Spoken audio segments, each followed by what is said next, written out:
కొద్ది సమయం దేవుని యొక్క వాక్యమును పరీక్షించుకుంటూ మన ఆత్మీయ జీవితానికి కావలసిన పూర్తి హెచ్చరికలను మనం తీసుకోవటానికి సిద్ధపరచబడదాం. స్పిరిచువల్ వార్నింగ్స్ అనేటువంటి ఈ సిరీస్కి సంబంధించిన ప్రతి ఒక్క క్వశ్చన్ పేపరు లేక దానికి సంబంధించినటువంటి మ్యాటరు మీకు ఆల్రెడీ ఇవ్వడం జరిగింది. ఎవరికైనా కావాల్సిన వారు ఇంటర్నెట్లో దాన్ని తీసుకోవచ్చు. దానికి కావాల్సిన ఇన్ఫర్మేషన్ మీరు అడిగితే దాన్ని ఇవ్వటం జరుగుతుంది. ఇంకా ఎవరైనా మీ దగ్గర ఒకసారి చూసుకొని దానిలో రెండవ పాయింట్ దగ్గరికి వద్దాం. మొట్టమొదటిది నువ్వు తిరిగి జన్మించావా అనేటువంటి విషయాలను విన్నాం. రెండవ విషయాన్ని ఈరోజు మనం వింటున్నాం. నిజంగా పశ్చాత్తాపము పడ్డావా లేక పడుతున్నావా?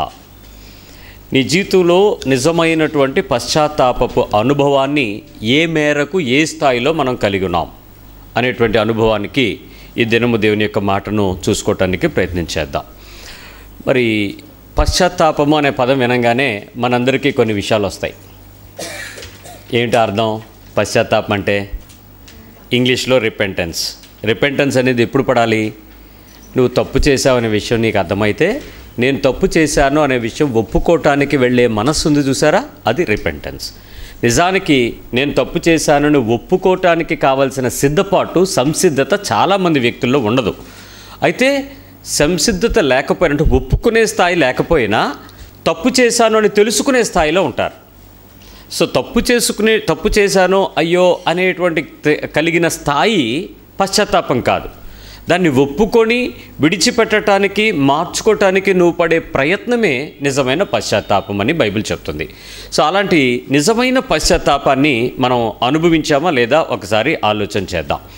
ఒక ఉదాహరణ తీసుకుందాం. పరిశుద్ధ గ్రంథంలో నిజంగా పశ్చాత్తాపం కలిగినటువంటి పరిస్థితి ఎట్లా వచ్చింది అనేది లూకా సువార్త 22వ అధ్యాయము. Luke gospel 22. లూకా సువార్త 22వ అధ్యాయంలో 61, 62 వచనాలను చూద్దాం. అప్పుడు ప్రభువు తిరిగి పేతురు వైపు చూచెను. గనుక పేతురు, నేడు కోడి కూయక మునుపు నీవు ముమ్మారు నన్ను ఎరుగువందువని ప్రభువు తనతో చెప్పిన మాట జ్ఞాపకం చేసుకొని వెలుపలికి పోయి సంతాపపడి ఏడ్చెను. సంతాపపడి అనేటువంటి పదం బైబిల్ వాడింది. అది పశ్చాత్తాపపడి ఏడ్చెను. సంతాపం చెంది, దుఃఖం చెంది, బాధ చెంది, విపరీతమైన వేదన చెంది, పశ్చాత్తాపపు లోతైన అనుభవం కలిగి తను ఏం చేశాడట? ఏడ్చెను. అంటే నిజమైనటువంటి ఒక్కొక్క పశ్చాత్తాపం కొన్ని పరిస్థితుల్లో మనకి ఒక వాస్తవాన్ని కూడా చూపిస్తూ ఉంటుంది. ఈ అనుభవం తన కలగటానికి నిజమైన పశ్చాత్తాపం కలిగిన ఒక అనుభవంలోకి వెళ్ళాడు. 5వ అధ్యాయం లూకా సువార్త 5వ అధ్యాయము 8వ వచనం. లూకా సువార్త 5వ అధ్యాయం 8వ వచనం. Gospel of Luke chapter 5 verse 8. సీమోను పేతురు అది చూచి యేసు మోకాళ్ళ ఎదుట సాగిలపడి, యేసు మోకాళ్ళు వేసి ఉన్నదట సాగిలపడి, ప్రభువా నన్ను విడిచిపొమ్ము, నేను పాపాత్ముడనని చెప్పెను. ఆల్రెడీ తనకు దేవునితో ఒక అనుభవాన్ని కలిగి ఉన్నాడు.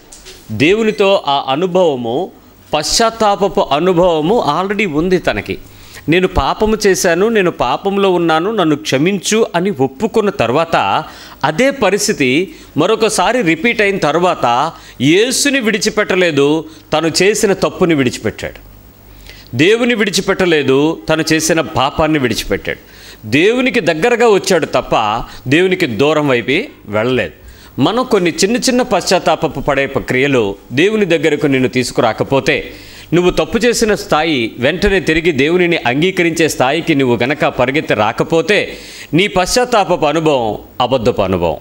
ఎందుకనంటే నిజమైనటువంటి పశ్చాత్తాపము నీ హృదయంలో నూతనమైన మనస్సును, నూతనమైన జీవితాన్ని, నూతనమైన క్రియలను, నూతనమైన పరిపూర్ణతను చూపిస్తాయి. అది నువ్వు ఖచ్చితంగా చేస్తావు. ఆ పని చేసేటప్పుడు నువ్వేమాత్రం కూడా నువ్వు పశ్చాత్తాపడక మునుపు నువ్వు చేసినటువంటి ధైర్యము పశ్చాత్తాపపు పడిన తరువాత దైన్యత్వంగా మారిపోద్ది. ధైర్యంగా కాదు, గొప్ప దైన్యంగా మారిపోతావు. అంటే ఆ స్థితిలో తప్పు చేయటానికి ఎంత వరవడిగా వెళ్ళావో పశ్చాత్తాపానికి వచ్చేటప్పుడు కూడా అంత వరవడిగా ముందుకు వస్తావు. అరే ఇది నేను తెలిసి చేయలేదు, తెలియక చేశాను కాబట్టి తెలిసి ఒప్పుకుంటున్నాను. తెలిసి ఒప్పుకునే స్థాయిలో నిజమైనటువంటి పశ్చాత్తాపం మనం పొందకపోతే ఆ పశ్చాత్తాపము నిజమైనది కాదు. అందుకే పశ్చాత్తాపానికి సంబంధించినటువంటి మాట వాడేటప్పుడు లోతైన పశ్చాత్తాపాన్ని పొందావా అని అడుగుతాం. లోతు అంటే పైన ఉండేదా కింద ఉండేదా? పైన ఉన్నది ఎత్తు అయితే కింద ఉన్నది లోతు. లోతైన పశ్చాత్తాపపు అనుభవంలోనికి నువ్వు నడిస్తే జరిగే ఒక ప్రత్యక్షత ఏంటంటే, నీ లోపల కొన్ని విషయాలలో సత్యాన్ని వెంబడించడానికి మనసు ప్రేరేపించబడుతుంది. You will follow the truth. ఆ సత్యము లోకం వెంబడించింది కాదు, లోకం కోరుకున్నది కాదు, లోకం మెచ్చింది కాదు, లోకం చేయమన్నది కాదు. దేవుని యొక్క మాట నీ జీవితానికి అది సత్యంగా దాన్ని వెంబడించడానికి ప్రతిసారి కూడా ప్రయత్నం చేయబోతావు. సో ఎలాంటి పరిస్థితుల్లో మొదటి స్థాయిలో నేను పాపం చేశాను అనే విషయం, నేను నీతిమంతుడిని కాదు, నన్ను విడిచిపో అని చెప్పి పాపాత్ముడని ఏడ్చినటువంటి వ్యక్తి అదే విషయంలో తన రిపీట్ అయిన తర్వాత ఎంత దూరం అయిపోయి దేవుని సన్నిధిలో పశ్చాత్తాపడ్డాడో మనం చూస్తున్నాం. చూడండి, వెంటనే దొరికిపోయాడు. 30 వెండి నాణేలకు అమ్మేశాను అనేటువంటి యేసు ప్రభు విషయం దొరికిపోయింది. ఎవర్రా ఇతన్ని అప్పగించింది అని అడిగితే శాస్త్రులు పరిచయాలందరూ మూటగట్టుకుని వచ్చి ఇతనే అని చెప్పి ఒక మనిషి మీద చేతులు చూపించారు. ఎవరా మనిషి? యూదా మీదకు వచ్చేసారు. ఆ యూదా జరిగిన వెంటనే తను ఏం చేశాడంటే, ఆ డబ్బులు తీసుకెళ్ళి వాళ్ళకి ఇచ్చేసాడా లేదా? పశ్చాత్తాపానికి క్రియ, ద రిపెంటెన్స్కి ఒక యాక్ట్ ఏంటంటే, ఏదైతే తప్పు చేశానో ఆ తప్పు నేను చేశానో, నన్ను క్షమించండి అని చెప్పి తిరిగి వెళ్ళి ఇచ్చేసుకోవటం. ఇచ్చేశాడు. ఆ శాస్త్రులు పరిషత్ దగ్గర పడేస్తే వాళ్ళు అన్నారా, ఈ రక్తపు అపరాధం కూడు నాకెందుకు, నువ్వే ఉంచుకో అన్నారు. ఆఖరికి దానిని పట్టుకోవటానికి సైతం మనసు లేక ఏడ్చిన ఆ వ్యక్తి వాటిని చల్లేసి ఇసిరేసి తిరిగి వెళ్ళి ఏం చేశాడు? అపొస్తలుల కార్యాలు 1వ అధ్యాయము 18వ వచనం. Acts 1:18. ఈ యూదా ద్రోహము వలన సంపాదించిన రోకలనిచ్చి ఒక పొలము కొనెను. అతడు తలక్రిందులుగా పడి నడిమికి బద్దలైనందున అతని పేగులనియు బయటికి వచ్చెను. ఆగండి, ఏం జరిగింది? యేసుకు దగ్గరయ్యాడా, యేసుకు దూరం అయ్యాడా? నిజమైన లోతైన పశ్చాత్తాపము పొందని క్రైస్తవులు సంఘంలోనే ఉంటారు కానీ దేవునికి దగ్గరగా రారు. వాక్యమును చదువుతారు, బోధిస్తారు కానీ వారు దేవునికి దగ్గరగా రారు. వారు సంఘాలు కట్టగలము కానీ దేవునికి దగ్గరగా రాము. నిజమైన పశ్చాత్తాపపు క్రియలను వెంబడించని క్రైస్తవ సాక్ష్యము దేవునితో నిలబడినది కాదు. దయ్యానికి వాడబడుతున్న దేవుని సంఘంలో ఉన్న ఏజెంట్లు వీళ్ళందరూ ఎవరంటే సాటన్ రిప్రజెంటేటివ్స్, సాటాన్ దూతలు. ఎక్కడ వాడబడతారు వీళ్ళందరూ? దేవుని పరిశుద్ధ మందిరంలో వాడబడతారు. Falls repentance. పిల్లలు చూడండి, మనం ఒక రైము పిల్లలకి చిన్నప్పుడు నేర్పించిన రైమ్ ఉంది. Johnny eating sugar, telling lies, open your mouth. ఈ 4 పదాలు వెనక అర్థాలేంటి? చిన్నప్పటి నుంచి పిల్లోడు ఇలాంటి అబద్ధాలు మాట్లాడతాడు. టెల్లింగ్ లైస్, ఎస్. నో పాపా అంటే మరి ఓపెన్ యువర్ మౌత్ అని ఎందుకు అడిగాడు? ఏదో ఉంది కాబట్టి. అంటే చిన్నప్పటి నుంచి కూడా ఆ చిన్న విషయాలలో అబద్ధాలకు సంబంధించినది ఈజీగా తీసుకున్నారు. ఆహాహా అన్నాడు. అదే అక్కడ ఫట్మన్ ఒకడు పడుంటే ఇంక హీ అని ఉండేవాడు కాదు కదా, ఖచ్చితంగా సెట్ అయి ఉండేవాడు. అంటే పిల్లల్లో సైతం అలాంటి ఎలాగైతే తల్లిదండ్రులకు ఇష్టపూర్వకంగా పాపం చేయడానికి ఇష్టపడుతున్నారో, దానిని నవ్వుతూ సరదాగా మనం ఎంజాయ్ చేసే స్థాయికి వెళ్ళిపోయామో, దేవుని మందిరంలో దేవుని సంఘంలో సాతాను దూతలు ఈ అబద్ధపు పశ్చాత్తాపాన్ని కలిగి పరిపూర్ణమైన క్రీస్తు సంబంధమైన విశ్వాసపు శరీరంలో భాగస్థులు కాకుండా సంఘాలుగా వృద్ధి చెందుతున్నాయి. అందుకే ప్రభు చాలా దుఃఖపడుతూ ఉంటాడు. ఎందుకు ఈ రెండింటికి తేడా ఏంటంటే, పేతురు మీదేమో సంఘాన్ని కట్టగలిగాడు, వీడి మీదేమో రక్తాపరాధపు పొలాన్ని ఉంచగలిగాడు. యూదాతో కొన్నదేమో అది కేవలము ఒక పొలము, ఒక స్థలము. ఆ స్థలము దేనికి సాదృశ్యంగా ఉంది అని అంటే అదొక శ్మశానానికి, వల్లకాడుకు సాదృశ్యంగా మారిపోయింది. సంఘము జీవమునకు సాదృశ్యంగా మారింది. ఎందుకు ఈ రెండింటికి ఇంత తేడా? ఏ వ్యక్తి అయితే నిజమైన మారు మనసు కలిగిన జీవితానికి తను సిద్ధపరచుకున్నాడో దాని ద్వారా దాని మీద క్రీస్తు సంఘం కట్టబడుతుంది, క్రీస్తు శరీరం కట్టబడుతుంది, క్రీస్తు జీవము కట్టబడుతుంది, క్రీస్తు యొక్క సంపూర్ణ నీతి నియమము కట్టబడుతుంది. అలా కాకుండా కట్టబడే ఏది కూడా క్రీస్తుతో నిలబడేది కాదు. అందుకే నిజమైన మారు మనసు, నిజమైన పశ్చాత్తాపాన్ని పొందకుండా మన విశ్వాసపు క్రియల్ని దేవుడు అంగీకరించలేడు. మరొక విషయానికి ఆలోచిద్దాం. మరి ఈరోజు నిజమైన పశ్చాత్తాపం పొందకుండా, నిజమైన మారు మనసు పొందుకోకుండా, మనస్సు మారి రూపాంతరము చెందకుండా, రోమపత్రిక 12వ అధ్యాయము 2వ వచనం. రోమా 12:1-2 మీరు ఈ లోక మర్యాదను అనుసరించడం మానేసి ఉత్తమమును బెస్ట్ అనేది ఏదో, అనుకూలమును, అందరికీ దేవుని పక్షమైన అనుకూలమైనది ఏదో, సంపూర్ణమునై ఉన్న అన్నిటికన్నా సంపూర్ణమైనది ఏదో, దేవుని చిత్తమేదో పరీక్షించి తెలుసుకొనున్నట్లు మీ మనస్సు మారి. అసలు మారాల్సిందేంటి? మనస్సు మార్చుకునేటువంటి రూపాంతర అనుభవం, మనస్సు మార్చుకునేటువంటి పశ్చాత్తాప అనుభవం, మనస్సులో నుంచి ఒప్పించగలిగినటువంటి క్షమాపణ కలిగిన అనుభవంలోకి రావాలి. అది వచ్చిందనుకో, ఇంకెప్పుడు నీ జీవితంలో నువ్వు అలాంటి దానికి వెనక్కి తిరగవు, అలాంటి బలహీనత వైపు నువ్వు చూడవు. కనీసం అలాంటి బలహీనతను చూడాలని కానీ చెందాలని కానీ ఆలోచన కూడా నీ మనసులో ఉండదు.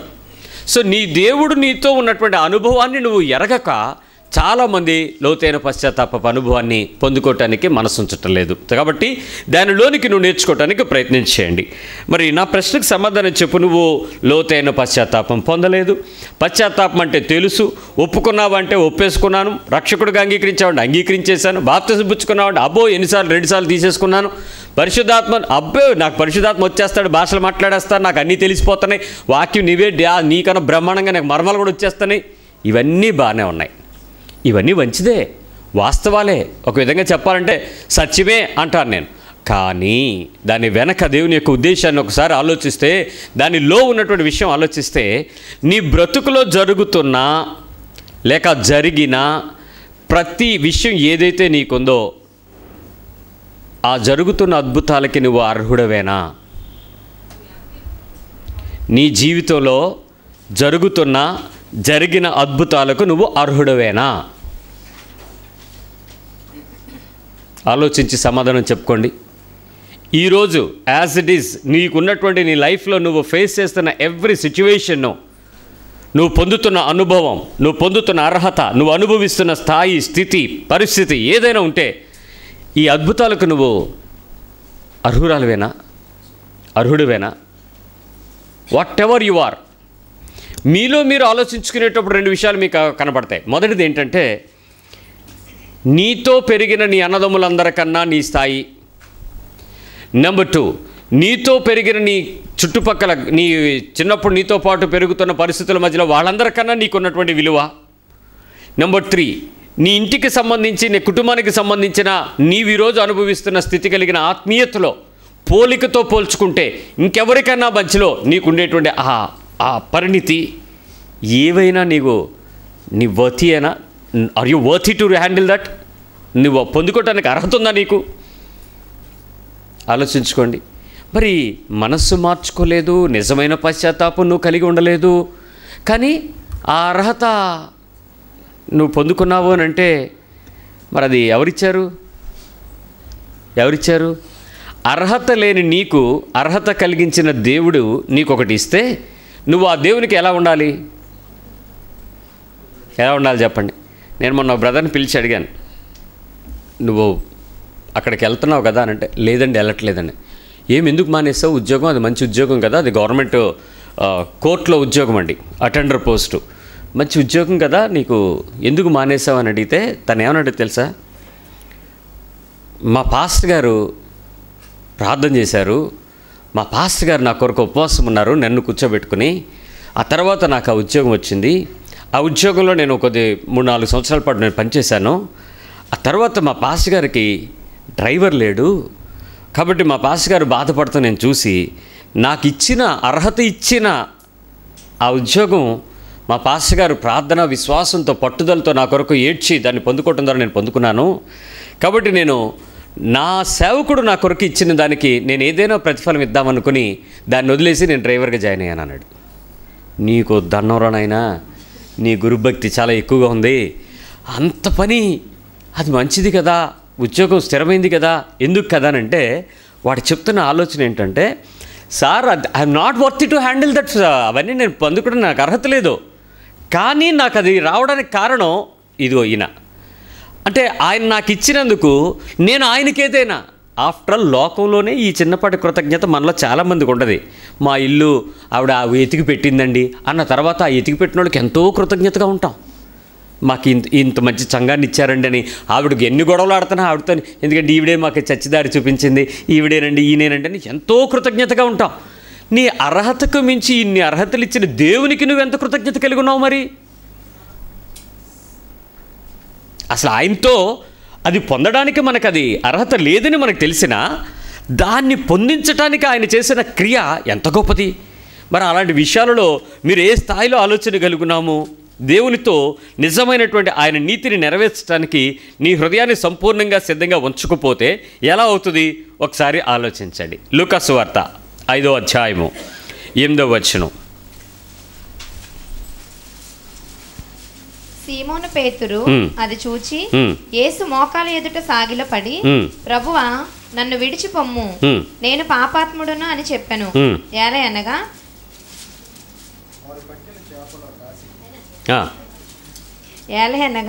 వారు పట్టిన చేపల రాశికి అతడును అతనితో కూడా ఉన్నవారందరూ విస్మయముందిరి.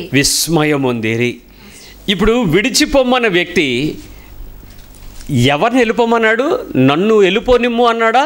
నువ్వు వెళ్ళిపో అన్నాడా?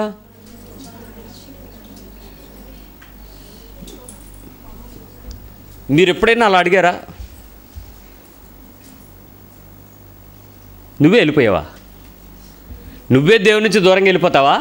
ప్రభువా ఈ పని చేస్తున్నాడు, నువ్వు కొంచెం బయటికి వెళ్ళంటావా?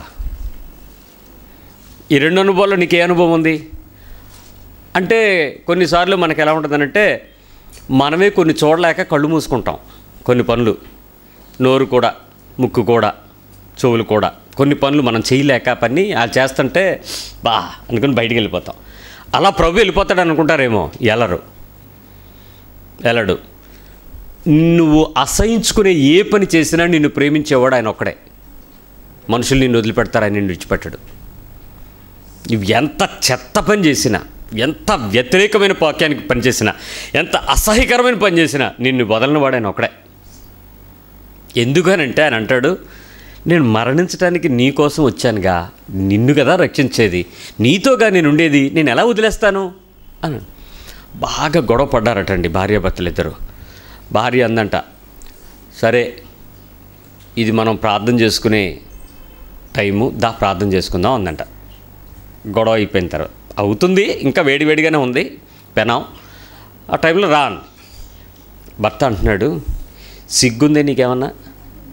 భర్తకు లోబడాల్సిన దానివి తిరగబడ్డావు, చెప్తుంది వాక్యం వ్యతిరేకం, ఎంత జరిగిపోయింది, ప్రార్థనకు రమ్మని అలా పిలుస్తావే నన్ను?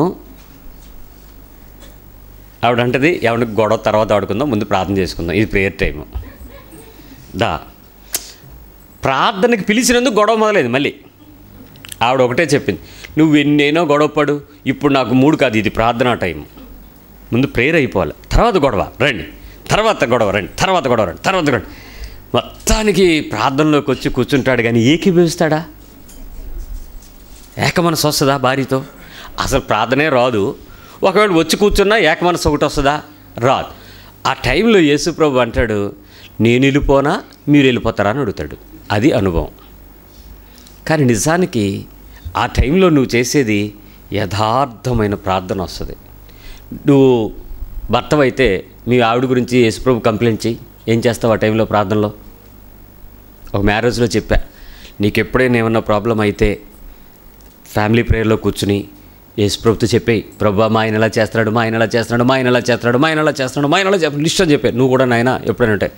వాళ్ళిద్దరూ అంటారు, ఒక 3 years తర్వాత బాబుని ఎత్తుకుని వచ్చాక ఒక మ్యారేజ్లో వాళ్ళిద్దరిని పిలిచి అడిగా, ఏంటి ఎలా ఉన్నారు మీ ఇద్దరు సంగతి ఏంటంటే, ఏమీ గొడవలు లేవండి, ఏ గొడవ ఉన్నా రాత్రి సెటిల్ అయిపోతాయండి అని. ఎలా సెటిల్ అయిపోతాడు? ఏముంది బాబు, ఈరోజు నా గురించి ఏం చెప్పుద్దు అని గడ్గడ్లు ఆడతాడంటే ఈయన. ఆవిడ అమ్మ నాయన ఈరోజు ఏం చెప్పేస్తాడో నా గురించి అని ఇద్దరు భయపడతాడు. ఒకని యందు ఒకరు పరిశుద్ధ భయం కలిగి కాపురం చేస్తున్నారంట.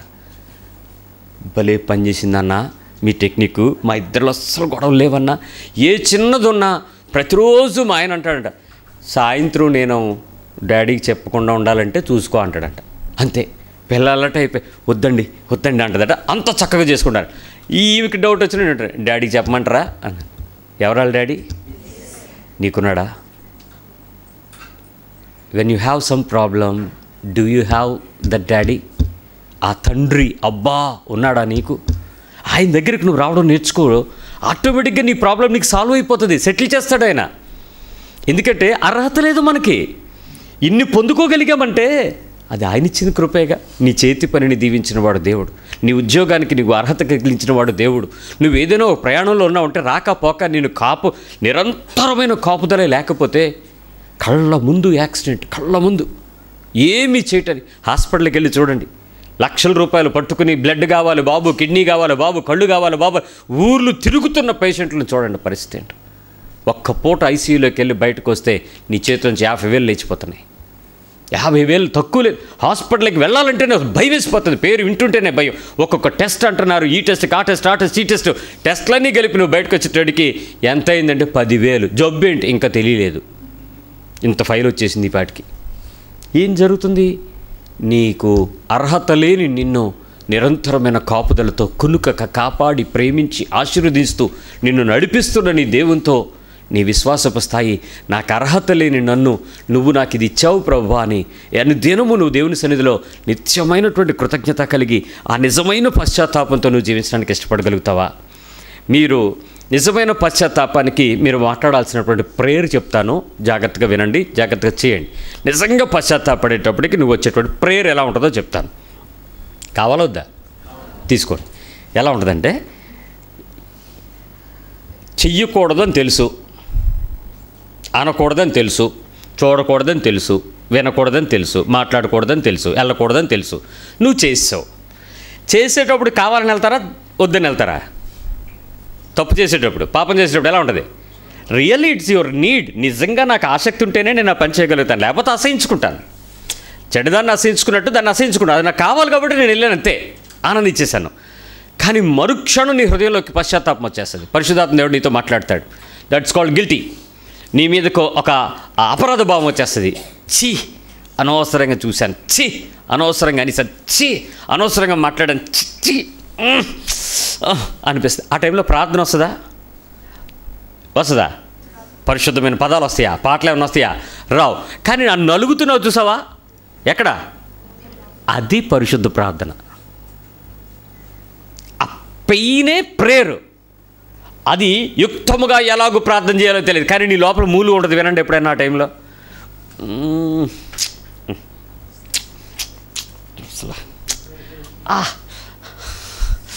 అనిపిస్తుంటుంది.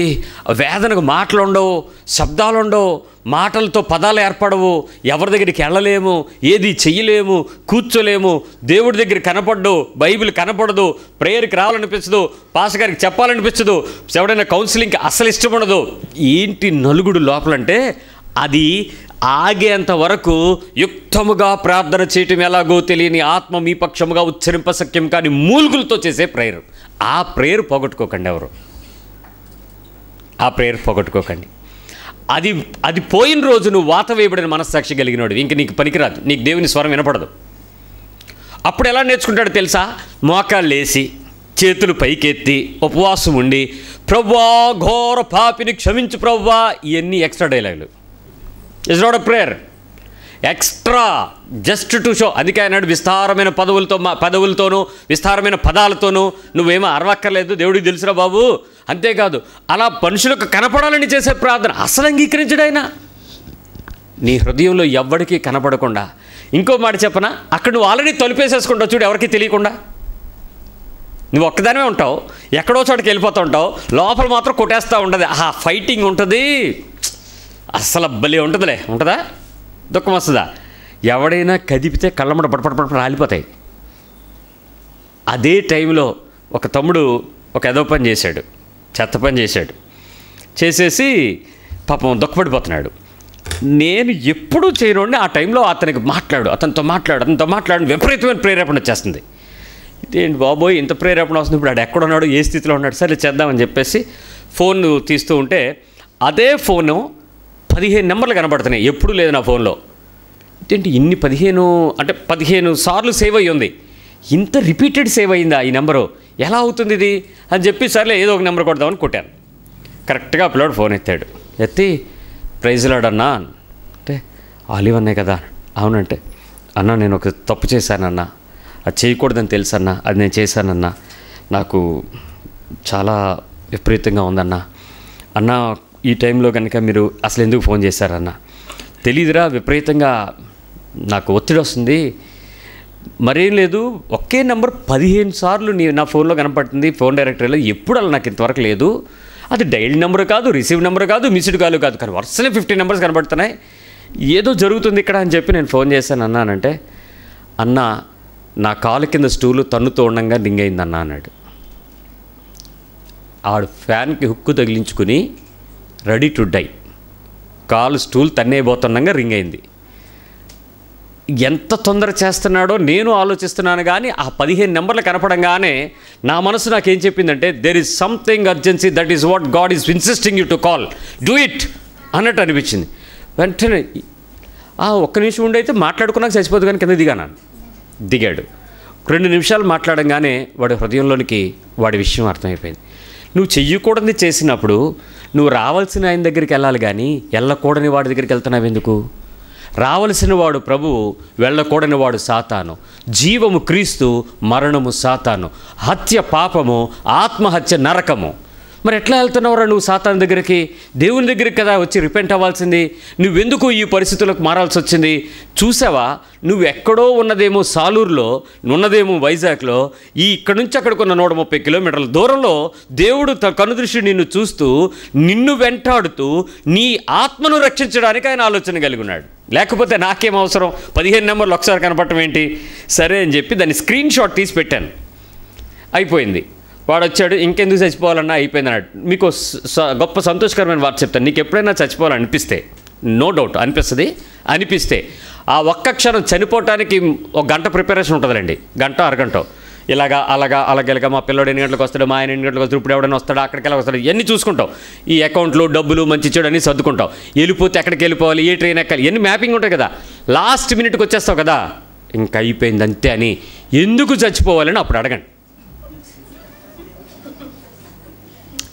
ముందుదంతా రీజన్, జస్టిఫికేషన్, దట్స్ ట్రూ. ఆ క్షణము అసలు నేను ఎందుకు చనిపోవాలి అని అడగండి. జీవితంలో నువ్వు చావు వాళ్ళు చంపుతారో లేదు తర్వాత విషయం, నువ్వైతే చావు. ఇక నీ జీవితంలో చావు తలంపు రాదు. ఆ last minute break even point, అక్కడ పరిశుద్ధాత్మ దేవుడు పనిచేస్తాడు. ఆ మినిట్ పోగొట్టుకోకండి.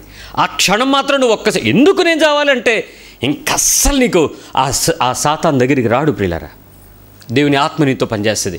రెండోది, అలా జరిగిన తర్వాత ఆ పిల్లవాడు ఒక మాట చెప్పాడు, ఎంతో బలంగా చచ్చిపోదాం అనుకున్నానన్నా, కానీ దేవుడు దొరికిపోతానని అనుకోలేదన్నా. నీ ఆత్మ రక్షణకు దేవుడు సువార్త పంపినప్పుడు కూడా నువ్వు లోకంలోనే ఉన్నావు, నిన్ను అలాగే ఆకర్షించాడు. నువ్వు బాప్తిజం తీసుకోవడానికి నువ్వు సచ్చి గీ పెట్టుకున్నా నీ అంతటి నువ్వు నీళ్ళలో మునగడానికి రావు. ఎందుకంటే ఎవడికాడు, మీరు చూసారా, యేసుప్రభుని వదలరు, పాటలు పాడడం మానరు, కొయ్యర్లో ఉండడం మానరు, డ్రమ్ములు డబ్బాలు కొట్టడం మానరు, అన్నిట్లోనూ ఉంటారు. బాప్తిజం 2 అంటూ రాడు.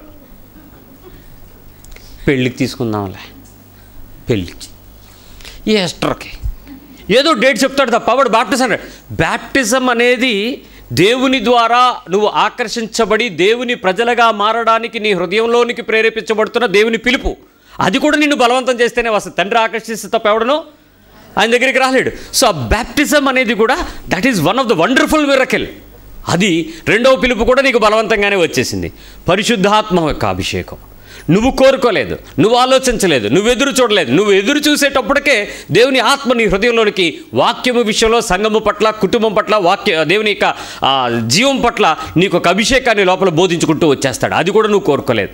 మరణం విషయంలో నువ్వు అలా ఒత్తిడి చేస్తే నిన్ను రక్షించడానికి దేవుడు అలాగే ఒత్తిడి చేస్తాడరా. చాలే ఊరుకోను. ఆ తమ్ముడు వచ్చాడు, నెక్స్ట్ డే ప్రయాణం చేసుకుని వచ్చాడు ఇంటికి. వచ్చేసి, అన్నయ్య ఇంకా మరి నా లైఫ్ని నేను దేవునికి అప్పగించుకుంటానని అన్నాడు. నీకు నేను జరిగింది చూపిస్తాను చూడు, మెరకల్ అని చెప్పి చూపిస్తే స్క్రీన్ షాట్లో ఉంది. ఫోన్లో 15 నెంబర్లు లేవు. కాంటాక్ట్స్ అన్నీ కెలుగుతున్నాం, ఎక్కడా లేదు, అది ఒకటే నెంబర్ ఉంది. బట్ నేను తీసిన స్క్రీన్ షాట్లో 15 నెంబర్లు క్లియర్గా ఉన్నాయి, అదే టైము. అంటే ఇదేంటి, దీనిలో దానిలో కనపడకపోవడం ఏంటి? అది దేవుని రుజువు, నీ జీవితం పట్ల దేవుని రుజువు. ప్రియమైన వాళ్ళారా, మీలో కూడా నేను చేసిన పనిని నువ్వు చేయటానికి దేవుడు ఎప్పుడు ఆ పని వాడుకోవడానికి ఇష్టపడతాడో తెలుసా? నాకు ఫోన్ చేయని నన్ను ప్రేరేపించినట్లు నువ్వు వెళ్ళి మాట్లాడమని నీకు కూడా ఎలా చేస్తాడు, ఎందుకు చేస్తాడో తెలుసా?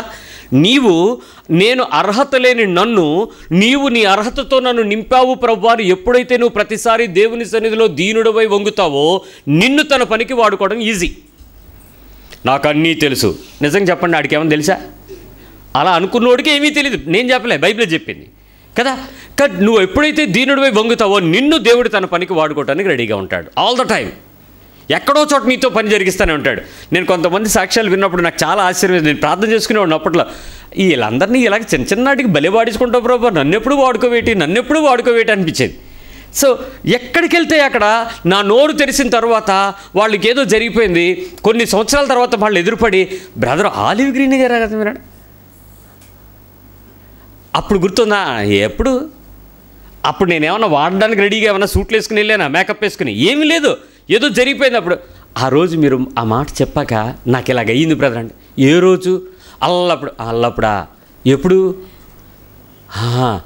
అప్పటికి నేను ప్రేయర్ ఏంటి, ప్రభు నన్ను ఎందుకు వాడుకోవు, నన్ను ఎక్కడో చోట వాడుకో, దేనికో దానికి వాడుకో అంటే అప్పటికే వాడేసుకుంటున్నాడని మనకు తెలియదు. నీ జీవితంలో కూడా అంతే. నాకన్నీ తెలుసు అనేది పక్కకు వచ్చి, ప్రభు నాకేం తెలియదు, నాతో నువ్వు మాట్లాడగలవు, నన్ను నువ్వు ఉపయోగించుకోగలవు, నాకు నువ్వు సహాయపడగలవు, నన్ను నీ సహాయానికి వాడుకోగలవు, ఎక్కడో చోట ప్రభు నువ్వు నాకు సహాయం చేయ నాయనా అని నీ హృదయంతో దేవునితో మాట్లాడే కొద్దీ, వంగే కొద్దీ, దీనుడిగా నువ్వు మారే కొద్దీ నీ జీవితంలో దేవుడు చాలా పనులు జరిగించడానికి ఆనందిస్తూ ఉంటాడు.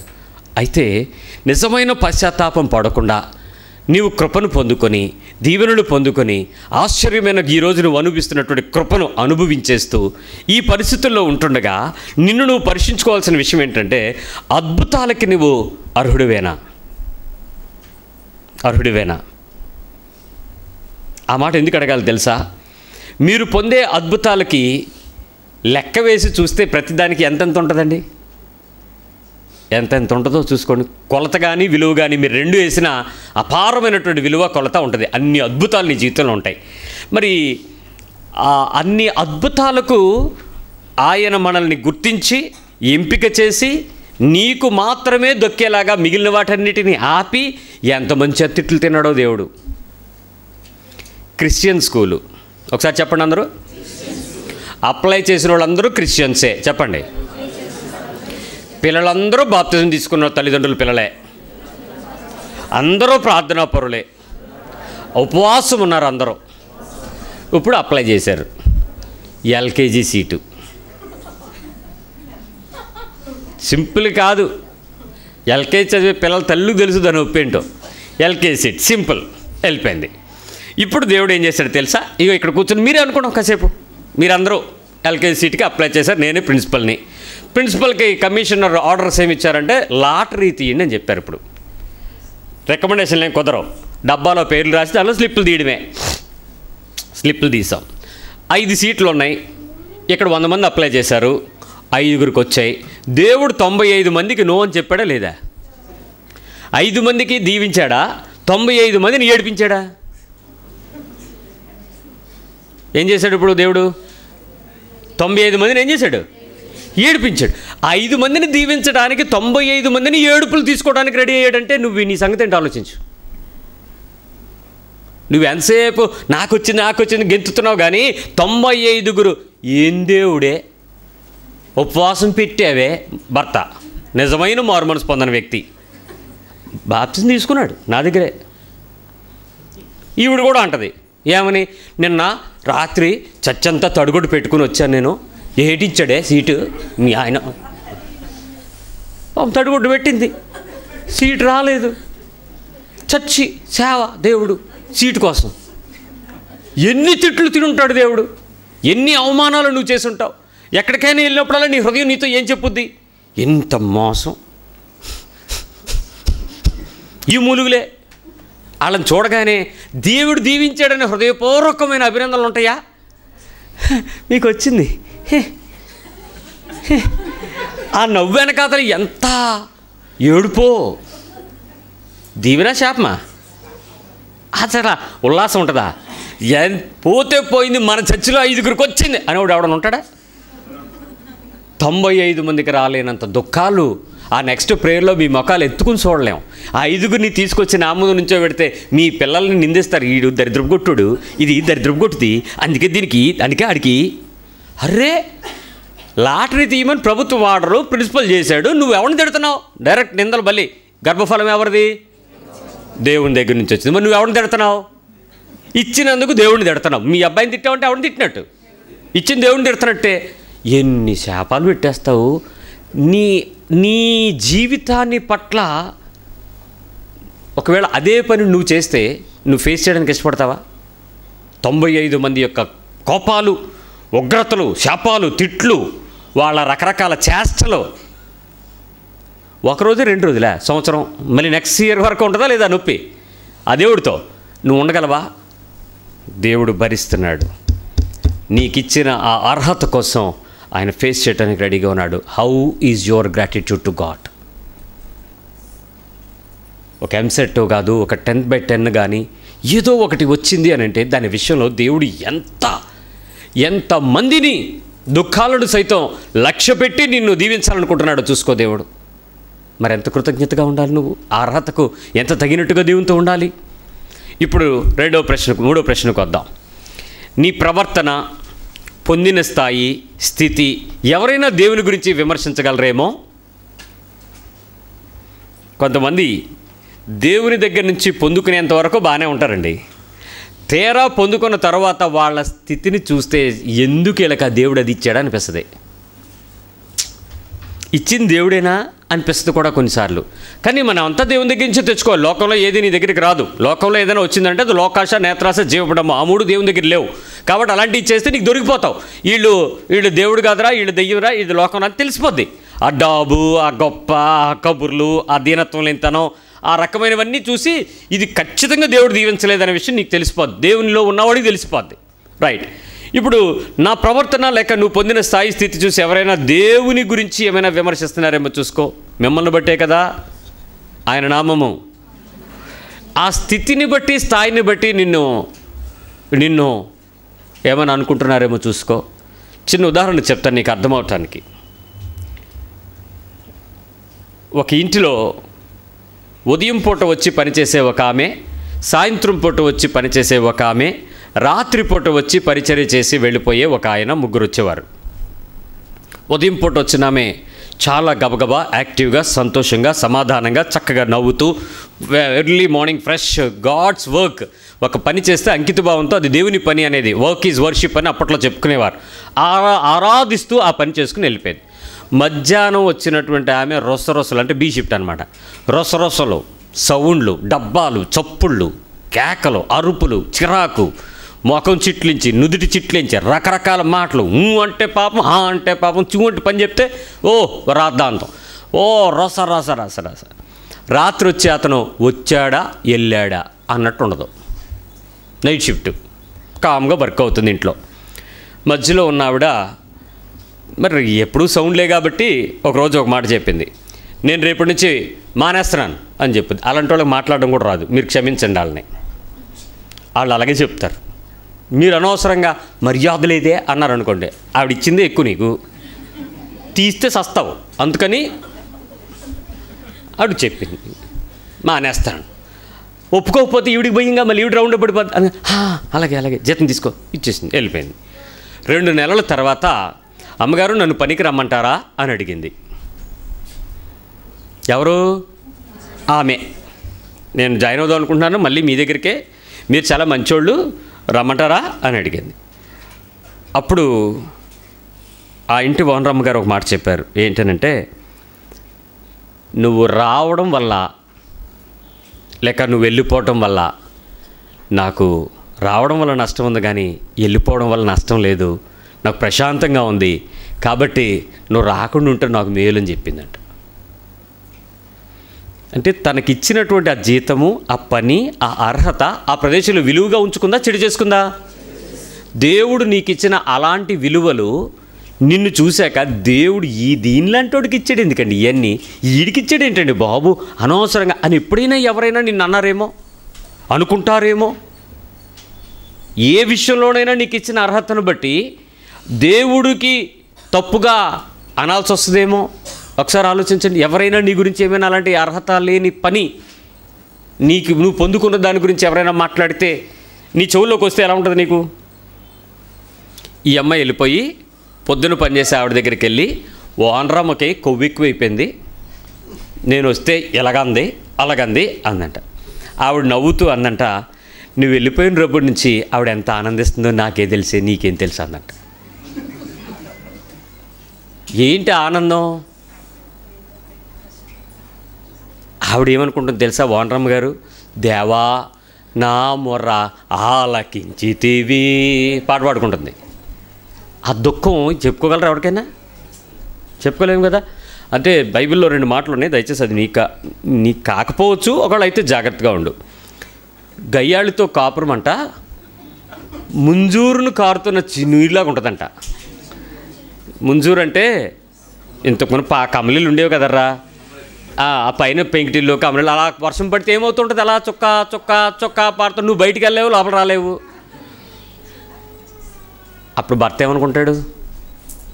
ప్రభువా వర్షమైనా ఆపు, దీన్నైనా పిలువు అంటాడు. ఎక్కడికి? అక్కడికి ప్రశాంతంగా ఉంటాను అంటే నీ విలువ నిన్ను వివాహానికి చేర్చి, నిన్ను ఒక భర్తకు చేర్చి, ఒక కుటుంబానికి చేర్చి, ఒక అర్హతను చేర్చి, ఒక విలువను చేర్చి, సమాజంలో ఇతను ఈమె అని ఒక గౌరవప్రదమైన కుటుంబాన్ని ఇస్తే నీకు ఇచ్చినందుకు దేవుడిని ఎవడైనా నేను తిడుతున్నాడేమో చూడు. నీ ఉద్యోగాన్ని బట్టి, వ్యాపారాన్ని బట్టి, వ్యవహారాన్ని బట్టి, బిడ్డలను బట్టి ఎలా తిడుతున్నారో చూసుకో. దేవుని నామానికి ఏమైనా కలుగుతుందేమో చూసుకో. మొన్న మా చర్చికి ఒక పాప కొత్తగా వచ్చింది. ఆ పిల్ల ఎలా ఉందో తెలుసండి, నిజంగా పొరపాటున మనం ఎప్పుడైనా దగ్గరికి వెళ్ళేటోడికి ఇలా అన్నాం అనుకోండి, 3 మొగ్గలేసి అవతల నుంచి ఉంటుంది, అంత సన్నగా ఉంది. పిల్లోడు ఎంత ఉన్నాడో తెలుసా? సిమెంట్ బస్తా అంత ఉన్నాడు. 3.5 నెలలు. ఆడి కడుపులో ఉంటేనే సుఖం అనిపించింది నాకు. వీడు బయటకు వచ్చి నిన్ను నరకం చూపెట్టేస్తున్నాడు అమ్మా అని అంటే అంటుంది. ఎత్తుకుంటే ఎత్తుకోలేక ఇలా పట్టుకుని ఉంది. పక్కన ఒకడు వచ్చి అంటున్నాడు, ఇలాంటి వాళ్ళకి పుట్టేస్తారు, మాకు పుట్టరా అన్నాడు. అసలు ఆ మాట నాకు వినపడిపోయింది. అంటే ఇలా అనుకుందాను, ఎదవా ఏం మాట్లాడుతున్నావు నువ్వు అసలు అంటే. ఆ పిల్ల తాలూకా శరీర స్థితిని చూసి ఆ పిల్లోడు అంత చక్కటి గుమ్మడి పండు ఆడుకుంటే వీడు ఓరలేకపోతున్నాడు. అది నేను పాజిటివ్ జెలసీ అనుకుందాం కాసేపు. అలా దేవుణ్ణి తిట్టినోడు ఎవడన్నా ఉన్నాడేమో చూసుకో మరి. ఇలాంటి దిక్కుమాలిన దానికి ఏమో తీసుకెళ్ళి దేవుడు అక్కడ పెట్టాడు అన్నది అనుకో. ఎవడైనా నిన్ను చూసి ఏమైపోయినట్టు? ఆ పదాలు నీకు వినపడవు, దేవుడు వింటున్నాడు. ఏ వ్యక్తి అయినా అర్హత లేని నీకు ఇస్తున్న ప్రతి అర్హతకు దీనత్వాన్ని కలిగి ఉండకపోతే, స్థాయికి దిగి ఉండకపోతే, స్థితికి తగ్గించుకొని ఉండకపోతే, నిన్ను నువ్వు వదులుకొని జీవించకపోతే, నీకు కలిగిన ఏ స్థితి అయినా ఎవడో ఒకడి చేత తిట్టబడుతుంది. అది దేవునిని అవమానపరుస్తుంది. ఆ క్రియ నీ విషయంలో, నీ డైరీలో రాయబడుతుంటుంది చూసుకో. నీ పుస్తకం పేజీలోనే రాస్తాడు ఆయన, ఎవడ పుస్తకంలోనే కాదు. ఏ స్థితిని బట్టి అయినా సరే. మనకంతా ఏంటంటే తెలుసా, ఇది అసూయ కింద మార్చేస్తాం. ఈ అసూయ వేరే. ఏంటి అసూయ? ఎంత అందంగా ఉందో, జుట్టు చూడు ఆవిడది ఎంత, నాకు అంత ఊడిపోతుంది ఆయన జుట్టు. ఈ అసూయలు దాని ఫలితం నువ్వు పరలోకం వరకు వెళ్ళక్కల్లా. ఇప్పుడు గంటలో పొందేస్తావు. మీకు విషయం తెలుసా, ఈ దినాల్లో మీరు ప్రవచనాలకు వెళ్ళక్కర్లా. నీకేం కావాలో అది పలుకుతూ ఉండంతే. ఇంకా కావాలనుకుంటే రివర్స్ పలుకు. శాపం నీకు దీవెన కావాలా, నువ్వు హృదయపూర్వకంగా దీవెన పలుకు వచ్చేస్తుంది. నీకు రివర్స్ కావాలా, తిట్టు ఎవడో ఒకడిని, 2వ పూట వచ్చేది. నువ్వు వెళ్ళగానే పొంచి ఉందంట. పరిశుద్ధాత్మ దేవుని యొక్క నూతనమైన క్రియలు కడవరి దినాలలో ఆలస్యము కాని క్రియలు. ఎంతో దూరం ఉండదు. ఈరోజు నువ్వు చేసి చూడు, రేపు నువ్వు అనుభవించకపోతే ఫలితం చూసుకో. రేపే 24 అవర్స్లో నువ్వు ఫేస్ చేసేస్తావు ఏదైనా సరే. అందుకే ప్రతి నిమిషం జాగ్రత్తగా చూసుకోవాలి. విలువైనది సమయం సద్వినియోగపరచుకొని దేవునికి ఇష్టమైన రీతిగా నువ్వు ప్రతిసారి నిలబడాలి. మరి ఆలోచించు, ఏ విషయంలోనైనా నీ క్రియలను చూసి దేవునిని విమర్శిస్తున్నారా? ఎవరైనా దేవునిని విమర్శించేలాగా ప్రవర్తిస్తున్నారా? అది నా ప్రశ్న. నీ ప్రవర్తన దేవునిని విమర్శించేంతగా, దేవుని యొక్క దీవెనలను ప్రహర్షించలేనంతగా, దేవుని తీర్పులను ఒప్పుకోలేనంతగా, దేవుని క్రియలను నిర్లక్ష్య పెట్టేంతగా, దేవుని ఆలోచనను తిట్టేంతగా ఒక మనిషి మాట్లాడగలుగుతున్నాడంటే బయట నీ క్రియలను చూసి, నీ పనులను చూసి, నీ పద్ధతులను చూసి, నీ వేషధారను చూసి, నీ మాటలను చూసి, నువ్వు అనుభవిస్తున్న స్థితిని చూసి, నీకున్న కలిగి ఉన్న దేన్ని బట్టేనా. నిజం చెప్పండిరా, ఎవరైనా ఈ మధ్యకాలంలో మీరు డెలివరీ అయిన తల్లునికి పిల్లల్ని మీరు విన్నారా? మీ కుటుంబాల్లో ఎవరైనా మీరు పిల్లలు పుట్టారని మాట విన్నారా? వినలేదా? విన్నారా?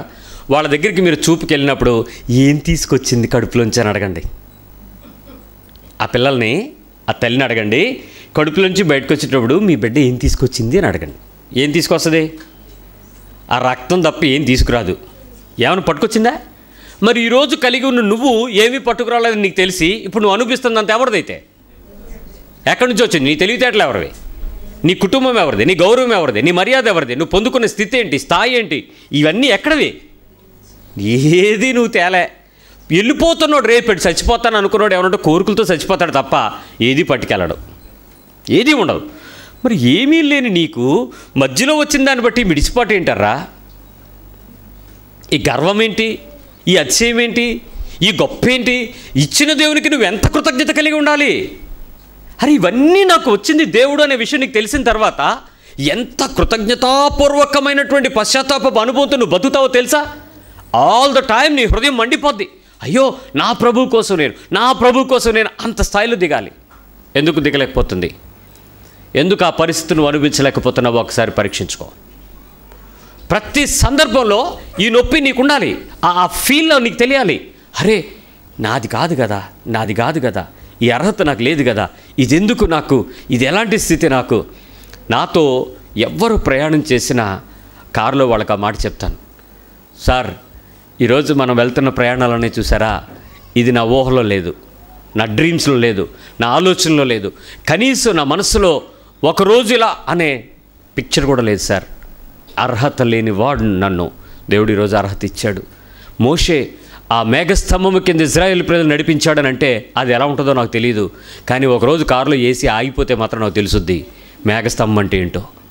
అంత చల్లగా తీసుకెళ్తాడు. బయట 42, 43, 38 బగబగలాడిపోతుంటే హాయిగా వస్తాం ఇక్కడికి. ఎలా వచ్చామనంటే మేఘస్తంభంలో పట్టుకెళ్తాడు, మేఘస్తంభంలో తీసుకొస్తాడు. అర్హత లేని నాకు ఇది ఇచ్చాడు సార్. ఇదేది కూడా నేను సంపాదించుకున్నది కాదు సార్, ఇదేది నేను అనుభవించడానికి అర్హత లేని వాడిని సార్, కానీ ఇది కేవలం దేవుని కృపను బట్టి పొందుకున్నది, ఇది దేవునిది. అందుకే సార్ వీటిని బట్టి నేను ఉప్పొంగలేకపోతున్నాను, వీటిని బట్టి నేను సంతోషించలేకపోతున్నాను, వీటిని బట్టి అతిశయం నాకు లేదు, వీటిని బట్టి నాకు ఏ విషయంలో కూడా హృదయంలో ఆ గొంతులు లేవు. ఇవేవి నాకు విలువైనవి కావు. ఎందుకంటే నా దేవుడు నాకు చేసిన త్యాగానికి ముందు ఈ భౌతిక సంబంధమైన ఏ వస్తువు కూడా విలువైనది కాదు సార్. నాకు అర్థమైంది. సాక్ష్యం చెప్పకుండా నా కారులో కొత్త మనిషి ఎప్పుడు రాడు. నేను పార్వతీపురం వెళ్ళానా కారులో కంపల్సరీగా వాడికి ఆ విషయం చెప్తాను. ఈ రోడ్ల మీద ఇలాంటి ప్రయాణం, ఒక 2 వీలర్ మీద మన ఎస్టీ రెడ్డి గారు వచ్చేవారు, కారు లేదు ఆ టైంలో, కొత్త బండి కొన్నాం, ఈ బండి మీద వెళ్ళిపోదాం అనుకున్నాం, పర్లేదండి వెళ్ళిపోదాం. ఉదయాన్నే 4:30కి బయలుదేరిపోయాం, ఎండ దెబ్బ పగలకుండా వెళ్ళిపోయాం. అటు నుంచి ప్రేయర్ అయిపోయింది, 12:30 బయలుదేరాలి, సాయంత్రం ఇక్కడ ఆరాధనకు అందుకోవాలి. ఎన్ని చోట్ల ఆగామో, ఒళ్ళు కాలిపోతుంది, సెగలు కాలిపోతున్నాయి. రోడ్డు మీద షర్బత్ బండి దగ్గరికి వెళ్ళి 5 రూపాయలు ఇచ్చే షర్బత్ తాగలే, ఐస్ ముక్క కొనుక్కునేవాళ్ళం. ఐస్ ముక్క కర్చీఫ్లు పెట్టుకుని ఎత్తి మీద పెట్టుకుని, సార్ మీరు ఒక అరగంట నేను ఒక అరగంట తోలడం. అలాగ బండి వేడెక్కిపోయి పొగలు, సెగలు, చేతులు మంటలు, తడిగుడ్డ టవల్లో పెట్టుకుని ఇద్దరివి అలా ప్రయాణాలు. ట్రైన్లో రాత్రులు పగలు సెగ దిగిపోతూ ఉంటే ఆ తడిగుడ్డ పైన వేసుకుని కామ్గా పడుకొని రావటం. ఆదివారం రావాలంటే ఒక చుక్కలు కనబడేవి, పట్టపగలే. అయినా కూడా ఏ రోజు ఎందుకు చేస్తారో అంటే, ఎందుకంటే అర్హత లేని నాకు ఆ పని ఇచ్చాడు ఆయన మందను కాయమనే పనిచ్చాడు, ఆయన మందను మాదిరిగా ఉండమని పనిచ్చాడు, ఆ మందకు మేత పెట్టమని పనిచ్చాడు. అర్హత లేని నాకు డబ్బు సంపాదించుకుని లోకంలో గొప్ప అయిపోవచ్చు, కానీ దేవుని దగ్గర అర్హత ఇది. ఆ క్వాలిఫికేషన్ ఎవరు ఇవ్వాలి? దేవుని వల్ల జరిగింది. సో ప్రతి సమయంలో నా హృదయపూర్వకమైన కృతజ్ఞత, బాబోయ్ ఇది దేవుని. వీళ్ళు చూస్తూ ఉంటారు, చర్చికి వచ్చినప్పుడు వాళ్ళు వస్తువులు ఇష్టం వచ్చినట్టు వాడతారు, ఎక్కడ పడితే అక్కడ వదిలేస్తారు, ఏది పడితే అది పట్టించుకోరు. నేను వెంటనే వెళ్ళి, ఏరా ఈ రేక్ ఇక్కడ ఎందుకు వదిలేశారు, ఈ రాడ్ ముక్క ఎందుకు వదిలేశారు, ఇది ఎందుకు ఇలా వదిలేశారు, ఈ పైపు తీసుకెళ్ళి అక్కడ పెట్టు, ఇదిగో ఎవరైనా ఏదైనా అది ఎక్కడుంది అని అంటే వీళ్ళెవ్వరూ మర్చిపోతారు, నాకు గుర్తుంటుంది అది. ఎందుకంటే అర్హత లేని నన్ను వాచ్మెన్గా పెట్టాడు దేవుడు. I'm the watchman. నేనే ఆ కాపరిని, నేనే ఆ ప్రదేశంలో. కాపరి అంటే పాస్టర్ అంటారేంటి? పాస్టర్ కాదు, కాపరిని తెలుగులో చెప్పండి. కాయాల్సిన వాడిని నేనే, దానికి లెక్క చెప్పాల్సిన వాడిని. నాకు ఇవ్వబడ్డ వస్తువులకు లెక్క చెప్పాలి, నాకు ఇవ్వబడ్డ ధనానికి లెక్క చెప్పాలి, నాకు జనానికి లెక్క చెప్పాలి, నాకు భూమికి లెక్క చెప్పాలి. Everything I'm accountable to God because I am the ఆ ప్రదేశంలో నేనే కాపరిని కాబట్టి. అన్నిసార్లు భయపడుతూ, ఇదిగో పలానా దగ్గర వస్తువు ఉంది, వెళ్ళి తీసుకురండి అంటే వీళ్ళు వెళ్ళి అది తీసుకొస్తా. అది మీకు ఎలా గుర్తుండ? నాది కదా మరి పొలం, నేను చూసుకోకపోతే ఎలా? ఆ హద్దులు నాకు తెలియకపోతే ఎలా? దాని బాధ్యత నాకు లేకపోతే ఎలా? నా మందను గొర్రెలను రెక్క చెప్పవలసిన బాధ్యత నాకు లేదా? ప్రతిసారి అర్హత లేని నాకు అర్హత ఇచ్చిన దేవునికి విలువను వెతుక్కుంటూ ఉంటా. అయ్యా, నీకు నచ్చినట్టు చేస్తున్నానా? నువ్వు కోరుకున్నట్టు జరుగుతుందా? నీ ఆలోచన నేను చేస్తున్నానా? నీ చిత్తంలో నేను నడిపిస్తున్నానా? నీ ఉద్దేశాన్ని నేను నెరవేరుస్తున్నానా? అర్హత లేని నాకు నువ్వు ఇచ్చావు కదా, ఎక్కడైనా అర్హత తప్పి పని చేస్తున్నానా? Let me tell you one good issue. ఎప్పుడు నువ్వు అర్హత తప్పి పనిచేసే ఒక పని చేస్తారు మీరు అందరూ కూడా. మీరేమనుకుంటారంటే, నేను మొన్న ఒక కుటుంబాన్ని చూసినప్పుడు నాకు ఆ దుఃఖం కలిగి ప్రార్థన చేసి ఆ విషయం మీకు హెచ్చరికగా చెప్తున్నాను, వినండి. SOS అనే ఆర్గనైజేషన్ పేరు విన్నారా? భీమిలీలో ఉంది. It's wonderful organization. వాళ్ళు ఒక ఫారెన్ ఎయిడ్తో వాళ్ళు చేసేటువంటి ఒక ఆర్గనైజేషన్ అది. వాళ్ళు ఏం చేస్తారంటే పిల్లల్ని చిన్నప్పటి నుంచే దత్తత తీసుకుని వాళ్ళే చదివించుకుంటారు. వాళ్ళకి కావాల్సిన విషయాలు వాళ్ళే పెళ్ళిళ్ళు చేయటం ఇవన్నీ చేస్తుంటారు. ఆ పిల్లల్ని వాళ్ళు పెంచేటప్పుడు మీలో ఎవరైనా ధనవంతులైన వారు, స్థితిమంతులైన వారు మేము పోషించగలం అనుకుంటే మీకు కూడా ఒక పిల్లల్ని దత్తత ఇస్తారు. అంటే యాజ్ ఎ పేరెంట్గా మీరు రికార్డులో ఉంటారు. మీరు వెళ్ళి ఆ పిల్లోడు అక్కడే ఉంటాడు. చదువుకి స్పాన్సర్షిప్ కావాల్సి లేదు, మేము మా ఇంట్లో పెంచేసుకుంటామండి అని అంటే వాళ్ళు వచ్చి చెక్ చేసి పిల్లల్ని మీకు అప్పచెప్తారు. మీ దగ్గర కూడా ఉంచుకుంటారు. పెరిగిన పిల్లలు, చిన్నపిల్లలు కాదు.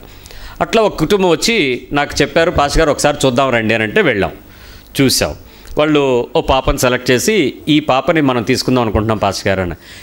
ఎవరైనా ఒకటే పాప బాబు అనే లేదు. బట్ మోర్ ఓవర్ ఈ టైంలో పాప అంటే బాధ్యత పెరుగుద్ది. ఎనీహౌ గుడ్, వెల్ డన్, తీసుకోండి అని చెప్పాను. అయిపోయింది. ఆ పాప ఇంటికి వచ్చింది. ఇంటికి వచ్చిన తర్వాత 1 month చాలా చక్కగా ఉంది. 4th class అవుతుంది ఆ టైంకి. ఆ పాప బాగానే ఉంది. 5th classకి వచ్చేటప్పటికంటే ఒక 1 year ఇంట్లో పెరిగేటప్పటికి ఆ పిల్ల వీళ్ళకి టార్చర్ చూపడం మొదలెట్టింది. మామూలు టార్చర్ కాదు అది, నోటితో చెప్పుకోలేనంత టార్చరు. ఇలాగలా కాదు.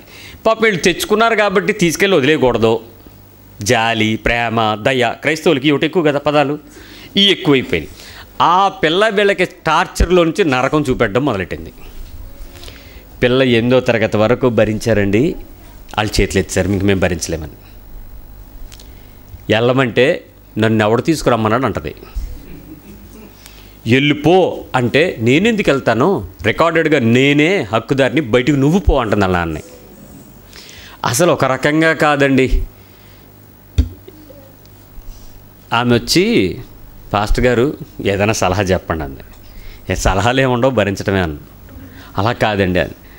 నేను అప్పటికే మీకు ఎందుకో వద్దని చెప్పినట్టున్నాను కదమ్మా, నన్ను తీసుకెళ్ళినప్పుడు నువ్వు సెలెక్ట్ చేసి సూపర్ సూట్ అన్నావు, మరి చూశాను ఏం చేయను అంటే, మీరు ఎందుకు వద్దన్నారు చెప్పండి అంది.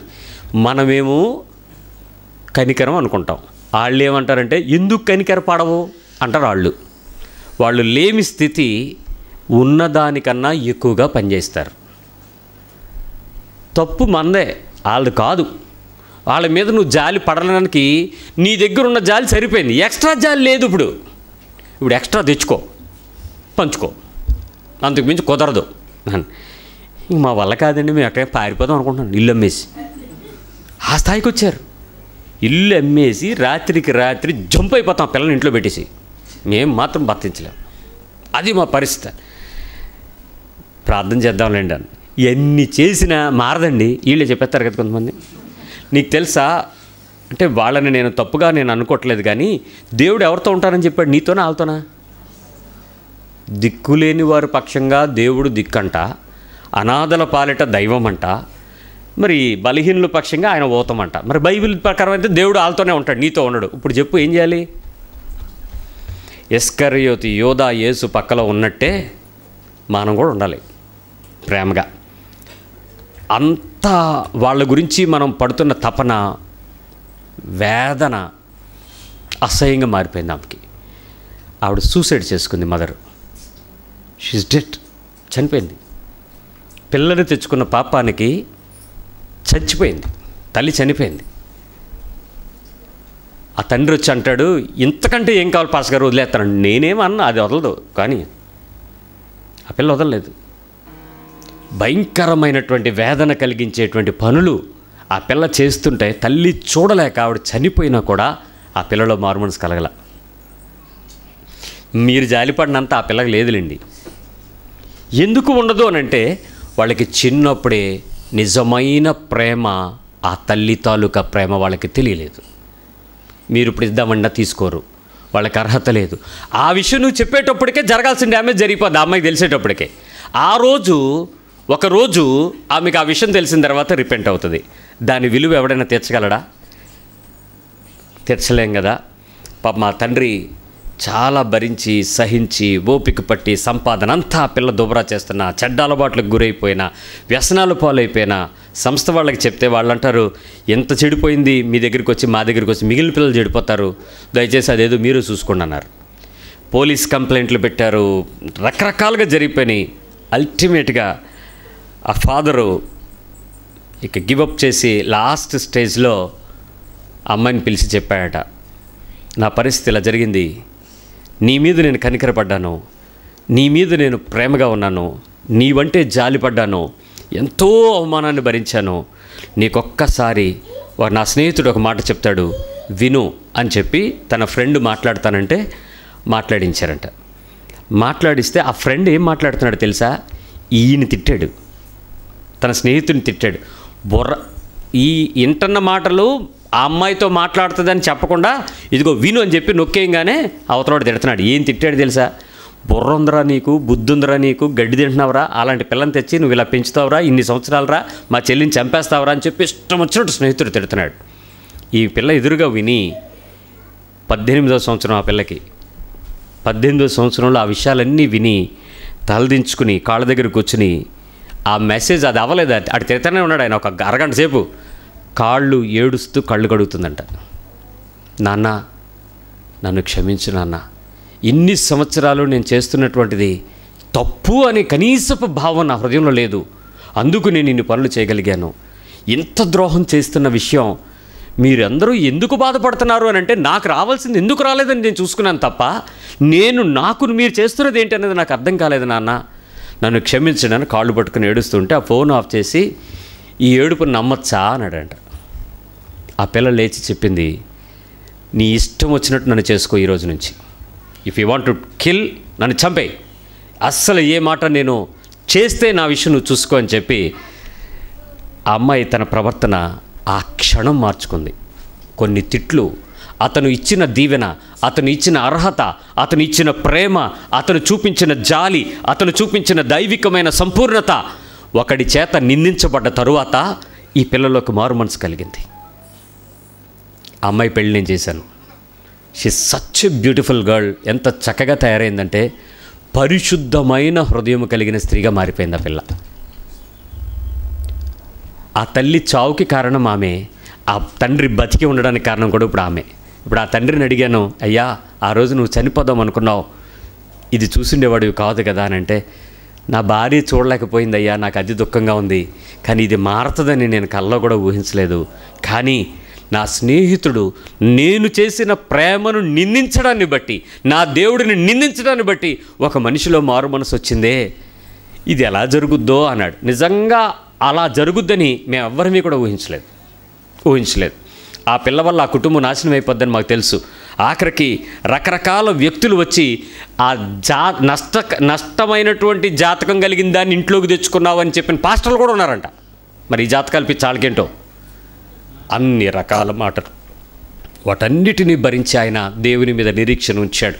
దయచేసి నీకు ఇచ్చిన అర్హతను బట్టి ఎవరైనా తిడుతున్నారు అని అంటే రక్షణ వస్తుందో లేదో నాకు తెలియదు, కానీ ఉన్న రక్షణ కుపోతారేమో చూసుకో. అంత పొందుకొని నువ్వు ఏంటి అంటారేమో చూసుకో. ఈ రెండింటి మధ్య నీ విలువైన జీవితాన్ని కాపాడుకో. నిజమైన పశ్చాత్తాపానికి తగినట్లుగా ప్రభుతో జీవించడానికి ఇష్టమైన మనసుందా, హృదయం ఉందా, ఆలోచన ఉందా? ఈరోజు నువ్వు పొందుకున్నది ఏదైనా సరే దానిని బట్టి ఏ రోజు కూడా నువ్వు సనగక, నిందించక, రోదన చేయక, దేవునితో నువ్వు ఆనందించగలిగే స్థాయిలో దీనత్వాన్ని కలిగి నువ్వు జీవించకపోతే నిజమైన అనుభవం కాదు, అది పేతురు అనుభవం. దొంగ పశ్చాత్తాపపు క్రియ యూదా అనుభవం. వాడు ప్రాణాన్ని పోగొట్టుకున్నాడు.